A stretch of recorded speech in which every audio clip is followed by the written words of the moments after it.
To you firstly, your thoughts on the session? James, look, it was really a very positive session, and we're continuing to see some of these gains flowing through for the week.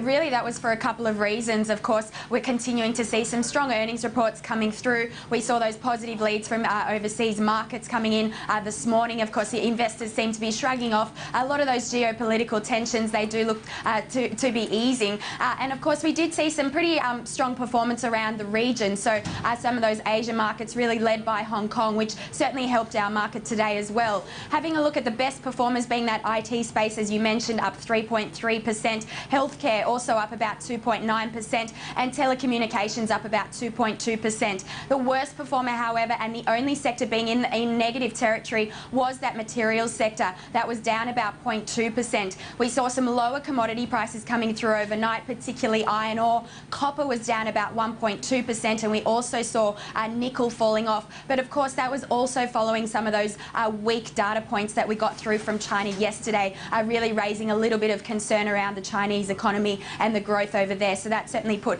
a bit of pressure over in that materials sector today. Volumes were certainly a little better, about $4.3 billion that went through, but overall a very positive session in the end, and hoping to close the week coming into tomorrow with some gains. Certainly a very strong result, James. Very much ahead of our forecast and most consensus out there, as we saw from the performance in the stock. Some of the key points, in fact, we were looking out for was firstly in terms of the potential use of their balance sheet cash, and we certainly saw that coming through with that dividend being increased to 15 cents, and of course the full year dividend increasing to 29.5 cents, and that was in fact above forecast, and of course that $1 billion on market buyback. So certainly very positive in terms of on that front.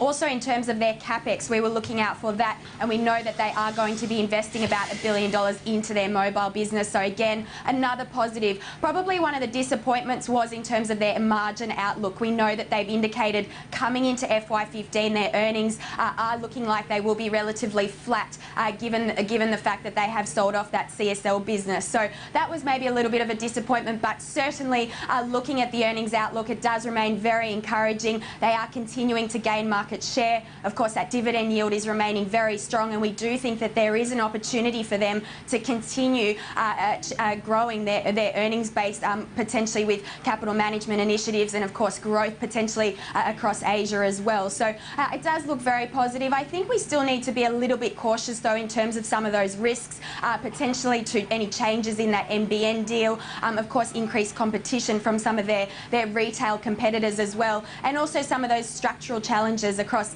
their fixed line and advertising businesses. So just a couple of risks to be mindful of sort of in the medium term, but certainly the near-term outlook looks very positive, and certainly was confirmed by that positive result today. The outlook for Fairfax?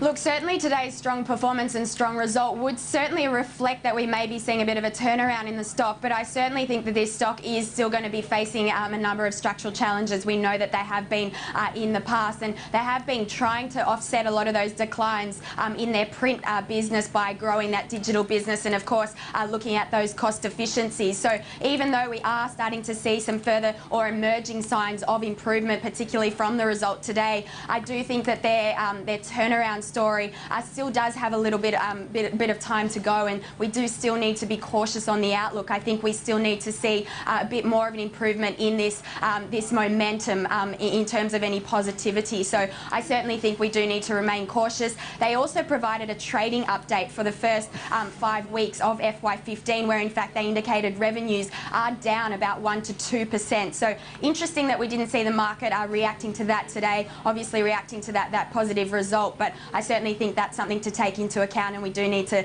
remain a little bit cautious on the outlook. What about your view on Crown? A good performance today, up over 5.5%. It certainly was a very good performance, and certainly some of those numbers that came through really were ahead of forecasts and consensus.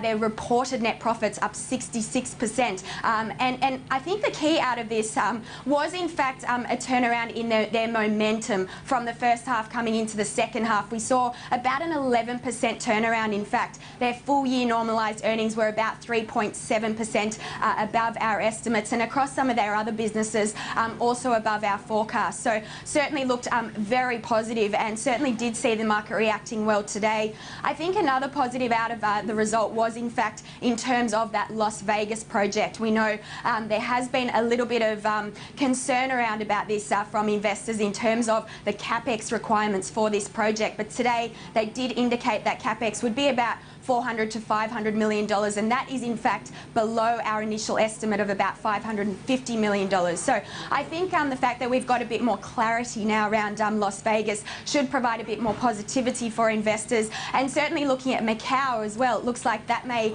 sort of be reset, and some of that growth coming through may not be as much of a concern. Of course, over here in Australia, we're also continuing to see some growth. So I think overall, looking at the outlook for this stock, it does look quite positive. They have that diversified portfolio in comparison to ones such as Echo Entertainment, which is more focused sort of on Australia. We actually like the outlook for Crown, and certainly the positive result today confirms that view.